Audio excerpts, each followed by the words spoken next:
Hello, everybody. I'm here to talk about another in the series of Basil Rathbone Sherlock Holmes films. And I'm talking about the third entry, which is the first one that's released by Universal Studios. The first two are really good, and the first two were released by 20th Century Fox.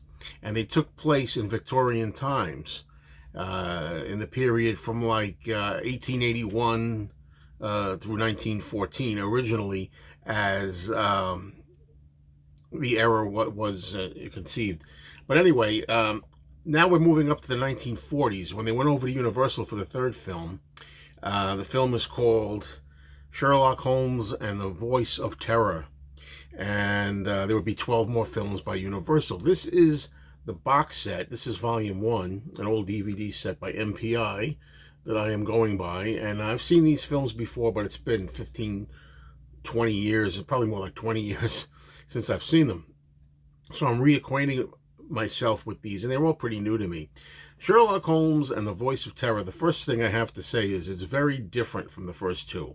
As I said, the first two by Fox, you have Holmes looking like his old self with the deer stalker cap thing that he wears, his famous trademark, and it takes place in the old days, so to speak. Although now the 1940s are old days too, right? But you know what I mean, Victorian times. At the beginning of the movie, we get a title card that pops on here, and it kind of explains in a way why now the films are going to be set in the present, the then present, because this is 1942, the release of this film. And it has a message there saying that Holmes is ageless and he carries on forever, kind of thing, to make you understand that he's still able to translate to the then modern 1940s. There's a scene in the movie that's kind of a joke scene, a comical bit, where Watson and Holmes are in the apartment, and as they're getting ready to go out, Holmes reaches for his usual deerstalker hat, to which Nigel Bruce as Watson says something like, "Holmes, you promised."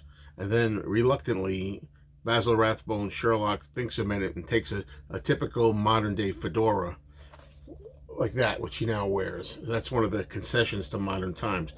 But the movie itself, Sherlock Holmes and the Voice of Terror, is really interestingly made when I watch it. It's very short. It's only a little over 60 minutes, I believe. It goes pretty briskly.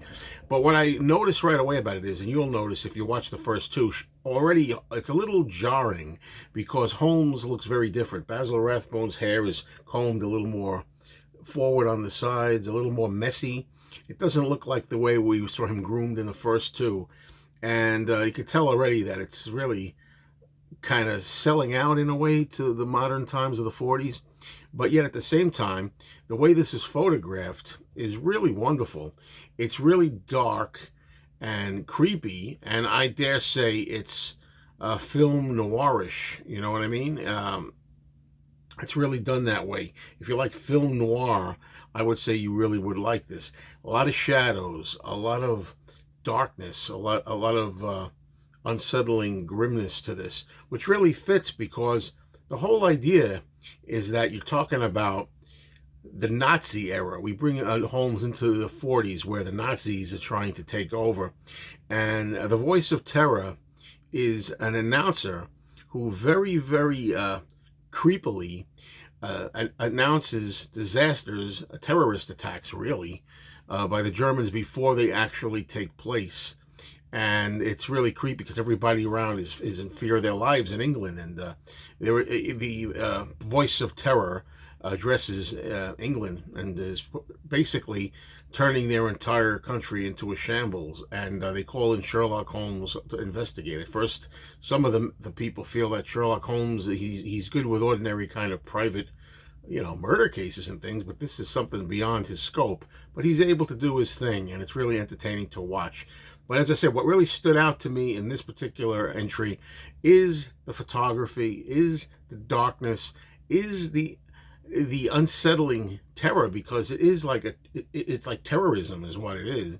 And it's something that I can appreciate more, if after what we've been through in our time here, after 9/11 and things like that, the idea of terrorists being around, it really is a strong entry, I think.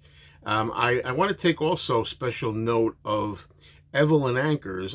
I've heard her name pronounced Evelyn, even though Evelyn is usually how you say it. I guess I'll refer to her as Evelyn Ankers. She's known for, of course, all kinds of Universal horror classics, The Wolfman, The Ghost of Frankenstein. She's in all these Universal classics. Um, she's been in many. And here she plays an English woman who actually goes to great lengths to kind of protect her country. And it's a very strong performance, I think, for Evelyn Ankers, and a different performance, and one that I don't usually see her give to this with this much gusto and intensity. So I liked watching her in this. You also have Reginald Denny in here, and you also have Thomas Gomez, and that's it basically. In addition to Basil Rathbone and also Nigel Bruce's Holmes and Watson, but of course also here we have I should mention Henry Daniell as another main character who's always very good. I like seeing him in almost anything, and especially The Body Snatcher. I love Henry Daniell in that. But anyway, out of 4 stars, I will give Sherlock Holmes and the Voice of Terror another 3 stars. I think the first 3 in the Holmes series with Basil Rathbone are highly entertaining and pretty good. Worth seeing all 3. But again, if you watch the first 2 ahead of the third one, which you should, you're going to notice a definite change in feeling and look to the whole thing, and the character of Holmes as well. All right. Thanks, folks. Talk soon.